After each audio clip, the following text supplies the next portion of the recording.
حضرت مولانا سعید یوسف صاحب نے اپنے گفتگو میں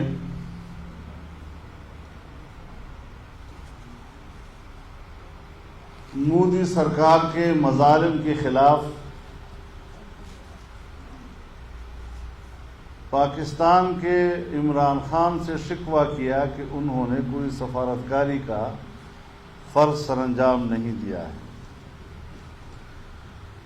انہیں معلوم ہونا چاہیے کہ دنیا میں کچھ لوگ ایک کیٹیگری کے ہوتے ہیں، عالمی سطح پر ٹرمپ، ہمارا عمران خان اور انڈیا کا مودی یہ ایک ہی کیٹیگری کے لوگ ہیں۔ یہ توقع رکھنا کہ وہ ان کا محاسبہ کریں گے، یہ تاریخ کے وہ مجرم ہیں کہ جنہوں نے کشمیر کو انڈیا کے حوالے کیا اور یہ کشمیر فروش اب مگرمچھ کے آنسو بھی بہا رہے ہیں۔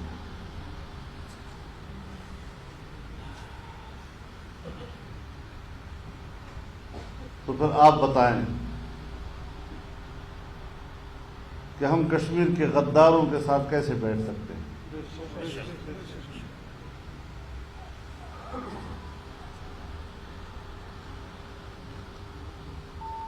کشمیر پر ہمارا موقف ہمیشہ بڑا واضح رہا ہے۔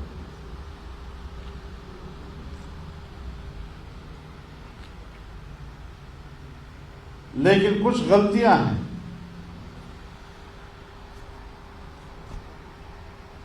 جو ریاستی سطح پر ہم سے ہوئی،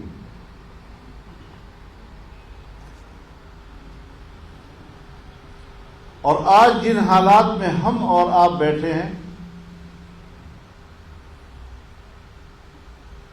ذرا تجزیہ کریں اس میں کس قدر مماثلت ہے۔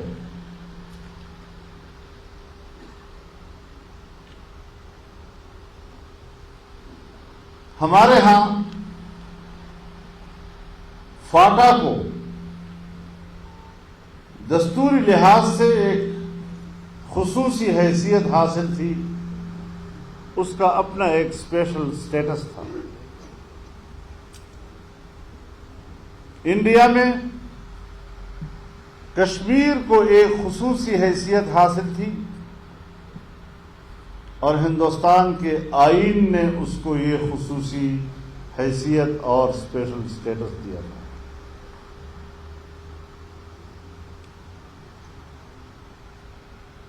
آرٹیکل 247 کے تحت پاکستان کے آئین نے فاٹا کو خصوصی حیثیت دی اور انڈین کانسٹیٹیوشن کے آرٹیکل 370 کے تحت ہندوستان کی یونین نے کشمیر کو ایک خصوصی حیثیت دی۔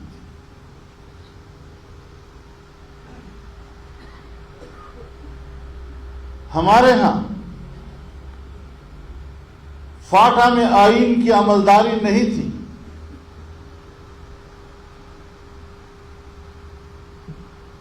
وہاں کشمیر میں انڈیا کے آئین کی عملداری نہیں تھی۔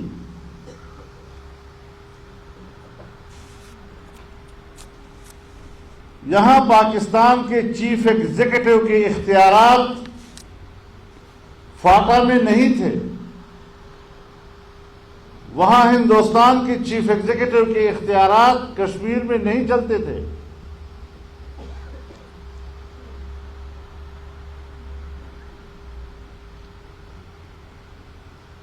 یہاں پر صدر مملکت گورنر خیبر پختونخوا کی وساطت سے فاٹا کے نظام کو چلاتا تھا، اور وہاں پر ہندوستان کا صدر جمہوریہ کشمیر کی وزیر اعلیٰ کی وساطت سے نظام کو چلاتا تھا۔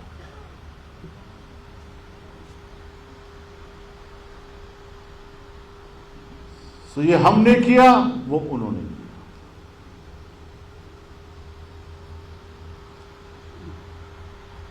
اور دونوں کو سرپرستی امریکہ کی حاصل تھی۔ یہ بین الاقوامی 9/11 کے بعد بین الاقوامی قوتوں کے دنیا میں جغرافیائی تبدیلیوں کا نقطۂ آغاز ہے۔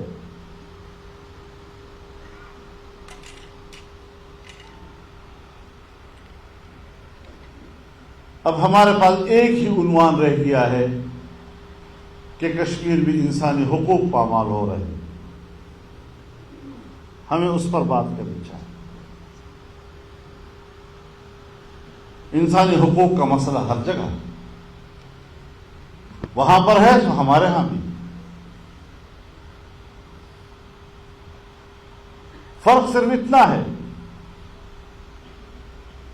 کہ ہم وہاں پر ریاست کو دہشت گرد کہتے ہیں اور یہاں پاکستان میں قبائلیوں کو دہشت گرد کہتے ہیں۔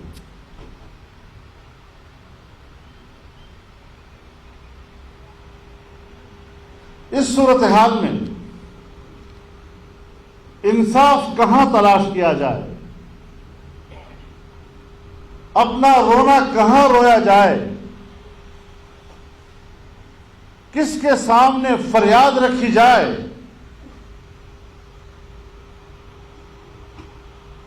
میں کس کے ہاتھ پہ اپنا رہو تلاش کروں؟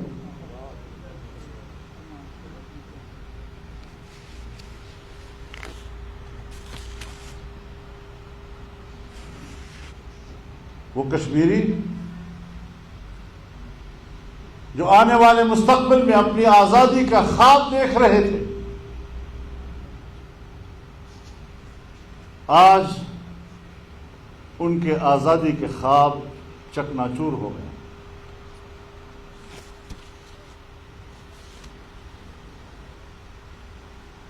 اور ہم اس جرم میں شریک ہیں کہ ہم نے کشمیریوں کو مایوسیوں کی تاریکیوں کی طرف دھکیل دیا۔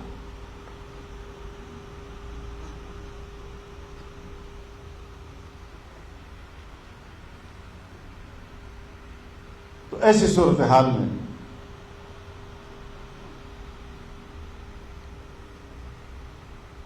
آپ نے بھی، ہم سب نے بھی از سر نو سوچنا ہے۔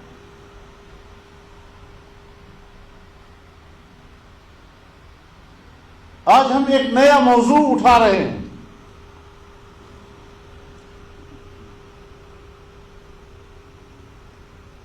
کہ گلگت بلتستان کو پاکستان کا 5واں صوبہ بنا دیا جائے۔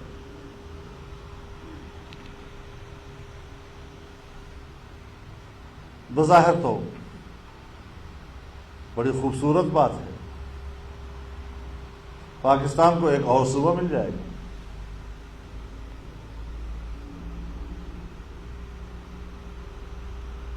لیکن 72 سال سے کشمیر پر پاکستان کے اصولی موقف کا کیا بنے گا؟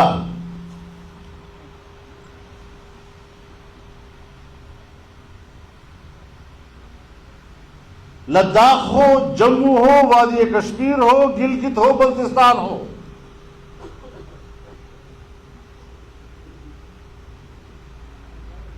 ہم نے اقوام متحدہ میں جو کشمیر کے نقشے داخل کیے ہیں، آپ اپنے ہی داخل کیے ہوئے ان نقشوں کا کیا کریں گے جس میں گلگت بلتستان کو آل جموں و کشمیر کا حصہ قرار دیا گیا ہے؟ اور یہاں آپ کے آزاد کشمیر کے ہائی کورٹ نے فیصلہ کیا تھا کہ گلگت بلتستان آزاد جموں و کشمیر کا حصہ ہے، جس کے خلاف اپیل ہوئی آپ ہی کی سپریم کورٹ میں، اور سپریم کورٹ نے کہا نہیں، یہ آل جموں و کشمیر کا حصہ ہے۔ اس سارے پس منظر کو سامنے رکھتے ہوئے اگر ہم اس طرح کی کوئی قدم اٹھانے کو جا رہے ہیں تو پھر ہندوستان اور پاکستان کے موقف میں فرق کیا ہوگا؟ یہ تو ہندوستان کہتا ہے کہ کشمیر ہمارا اٹوٹ انگ ہے، ہمارا انٹیگرل پارٹ ہے، پاکستان کہتا ہے کہ نہیں، یہ متنازع علاقہ ہے، ڈسپیوٹڈ ٹیریٹری ہے اور اس کا فیصلہ کشمیریوں نے کرنا ہے۔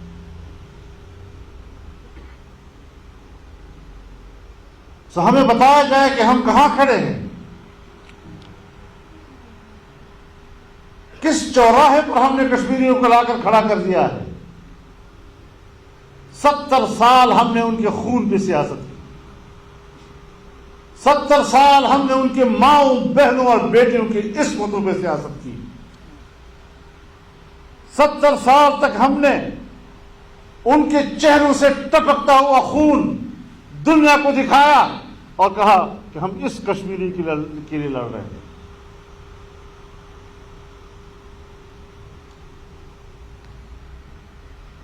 اب ان حالات میں حقائق بیان کرنا بھی جرم ہے۔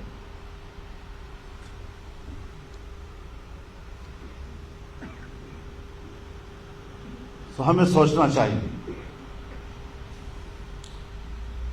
کہ ہمارے ہاں جو دھاندلی زدہ حکومت لائی گئی ہے، اس کے ذمے عالمی ایجنڈے کے تحت کچھ کام ہے۔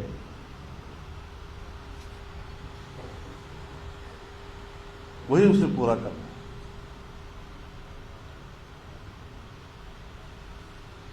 سو ہم نے تو اول روز سے اس حکومت کو تسلیم ہی نہیں کیا۔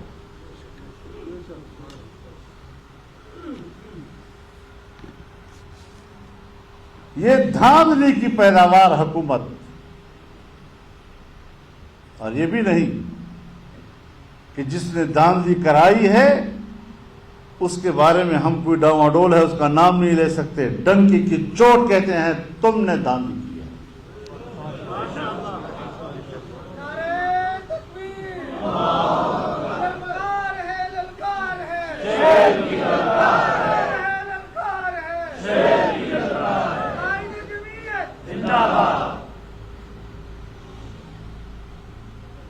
ہم واضح طور پر اپنا موقف رکھتے ہیں۔ یہ دن تو گزر جائیں گے، آنے والی تاریخ تو لکھے گی کچھ۔ ہم آنے والی نسلوں کے سامنے شرمندہ نہیں ہونا چاہتے۔ تمہاری طرف سے اذیتیں برداشت کر لیں گے، تمہارا جبر برداشت کر لیں گے، تمہارے مظالم برداشت کر لیں گے، لیکن آنے والی تاریخ کے لیے سرخرو ہوں گے انشاءاللہ۔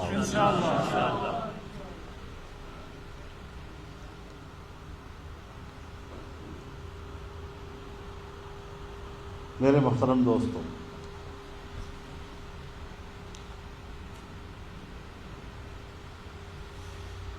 تو جنگ ہے تو پھر جنگ ہے۔ تم آج ہمارے خلاف جنگ چھیڑ رہے ہو، ہم پہلے دن سے آپ کے خلاف جنگ چھیڑ چکے ہیں۔ اگر آپ بھی جنگ کے میدان میں اترنے کے خواہش مند ہے، ست بسم اللہ۔ ہم نے تو پہلے سے کشتیاں جلائی ہوئی۔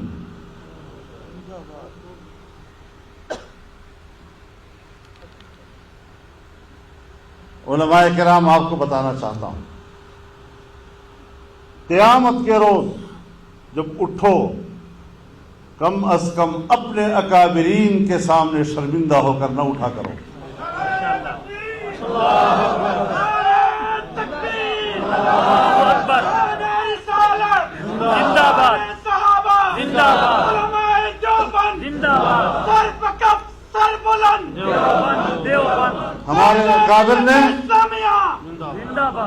ہمارے اکابر نے آزادی کے لیے جو قربانیاں دی ہیں، کم از کم آقائے نامدار تو بہت بڑی عظمت کی بات ہے۔ کم از کم حضرت شیخ الہند کے سامنے منہ دکھانے تو قابل ہو جاؤ۔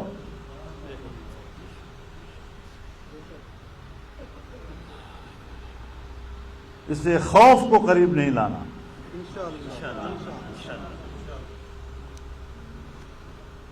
ہم نے لڑنا ہے انشاءاللہ، جرأت کے ساتھ لڑنا ہے انشاءاللہ، اور ان پر ثابت کرنا ہے کہ تمہاری یہ گیدڑ بھبکیاں کام نہیں آ سکیں گی۔ آج ہمارے قدم بڑھاؤ، ہم تمہارے ساتھ ہیں، آج ہمارے قدم بڑھاؤ، ہم تمہارے ساتھ، نعرہ تکبیر، اللہ اکبر۔ تو میرے محترم دوستو،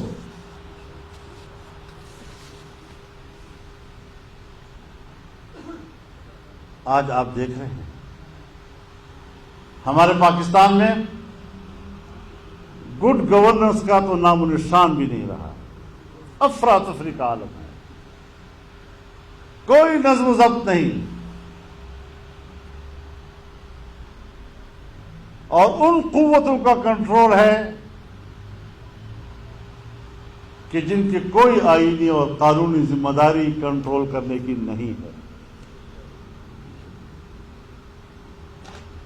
مجھ سے تب پوچھا جائے کہ میں قانون کو ہاتھ میں لے رہا ہوں اگر میرے ریاستی ادارے قانون کو ہاتھ میں نہ لے رہے ہوں۔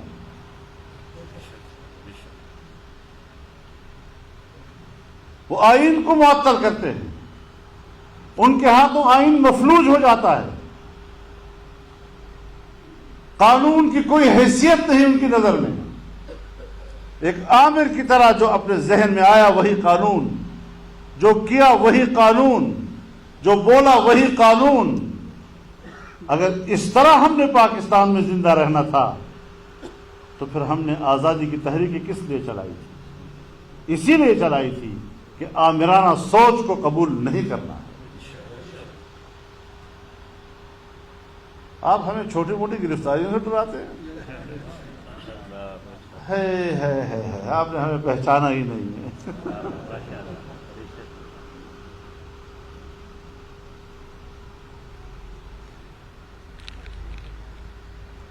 ہمیں نہ آزمایا کرو، ہم بڑے مہنگے پڑتے ہیں۔ پھر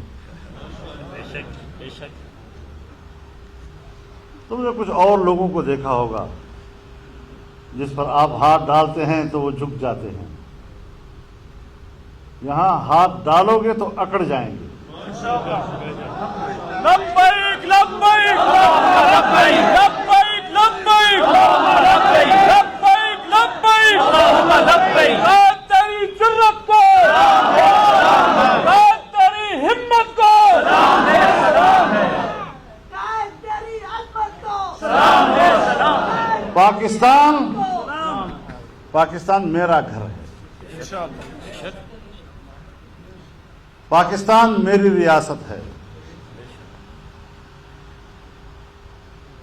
میں تمہیں پاکستان کا وارث نہیں سمجھتا، تم امریکہ کے کٹ پتلی ہو اور میں آزادی منش ایک انسان ہوں۔ تو ایسی صورتحال میں سوچ سمجھ کر آگے بڑھو۔ ہم لڑائی نہیں چاہتے، ہم پرامن شہری ہیں، لیکن اگر آپ ہمیں یہ کہلوانا چاہتے ہیں کہ ناحق کو حق کہہ دو ورنہ پھر تم مجرم، خدا کی قسم یہ جرم تو کرتے رہیں گے، انشاءاللہ یہ جرم ہوتا رہے گا۔ تم ناحق کو ہم پر مسلط کرو اور ہم اس کو تسلیم کر لیں، اور پھر ہمیں کس سے ڈراتے ہیں پتہ ہے؟ آج کل ایوب خان کے زمانے میں ایک قانون ہوتا تھا، اس کو DPR کہتے تھے، ڈیفینس آف پاکستان رولز، وہاں بھی تو مقدمہ ہی درج ہوتا تھا نا، کوئی بہانہ بنا کر جیل میں ڈال دیا۔ بھٹو صاحب کے زمانے میں تو گرفتاریاں ہوتی تھیں نا، تو وہاں بھی تو کوئی قانون ہوتا تھا۔ پبلک کے سامنے تو اس طرح شو کرتے تھے کہ انہوں نے فلاں قانون کی خلاف ورزی کی، اور پھر ریاست حرکت میں آئی، اور پھر اس کے خلاف FIR درج ہوا اور فلاں گرفتار ہو گئے۔ ضیاء الحق صاحب کے زمانے میں تو ہم جیلوں میں تھے، وہاں بھی تو کوئی قانون کا سہارا لے کر ہی ہمیں گرفتار کیا جاتا تھا نا۔ تو ہم وہاں پر گھبرائے ہیں کبھی؟ ہم نے ان کے قانون کو بھی ظلم کہا، ہم ان کے جیلوں کو بھی قبول کیا، لیکن ان کے قانون کو قبول نہیں کیا۔ آج کل ہمارے مارشل لاؤں کا قانون کیا ہے پتہ ہے؟ نیب،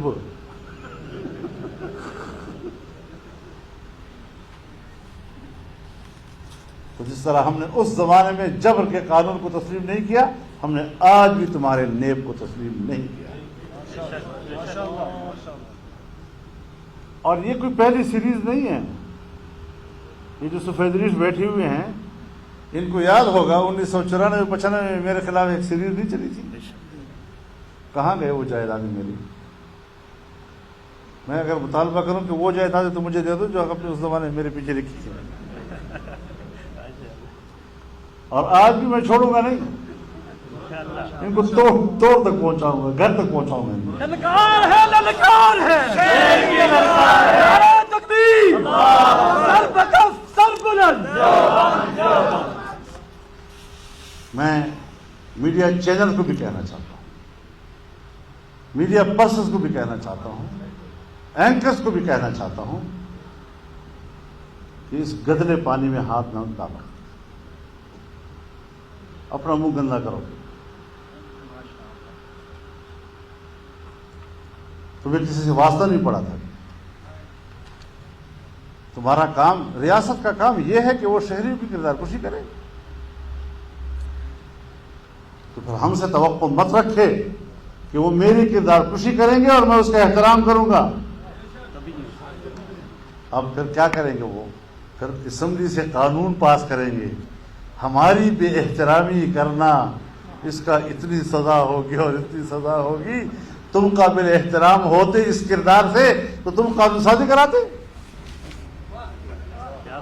جب پہلے لوگ آپ کی احترام کرتے تھے اس وقت قانون موجود تھا۔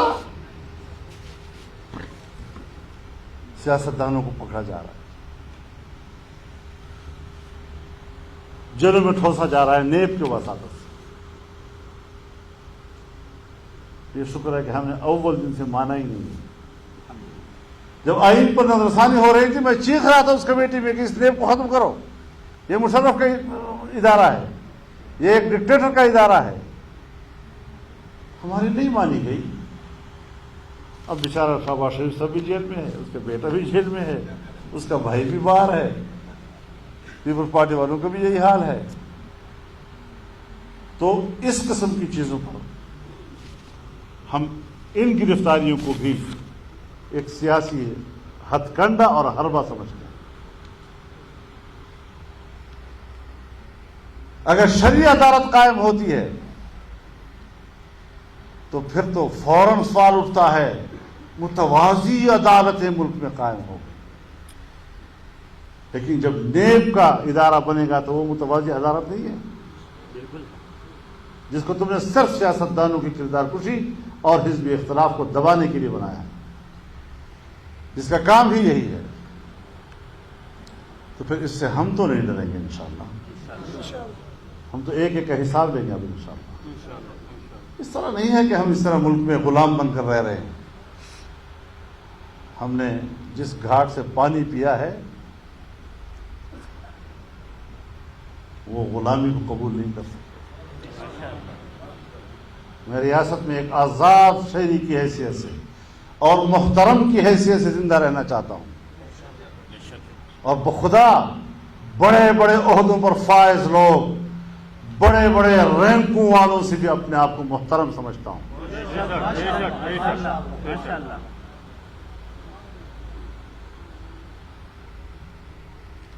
تو سیدھے ہو جاؤ، تو ہم تو پہلے سے سیدھے ہیں، اور اگر بگڑو گے تو پھر اگر ہم بگڑ گئے تو افغانستان میں امریکہ کا کیا حشر ہوا، خدا کی قسم یہاں تمہارا وہی حشر ہو جائے۔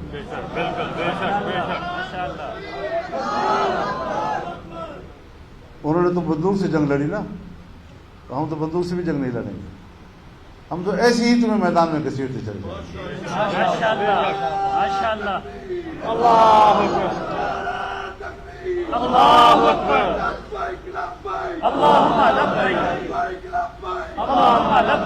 آپ مجھے بتائیں میرے دوستوں کہ یہ جو ابھی FATF کے تحت قانون سازی ہوئی ہے،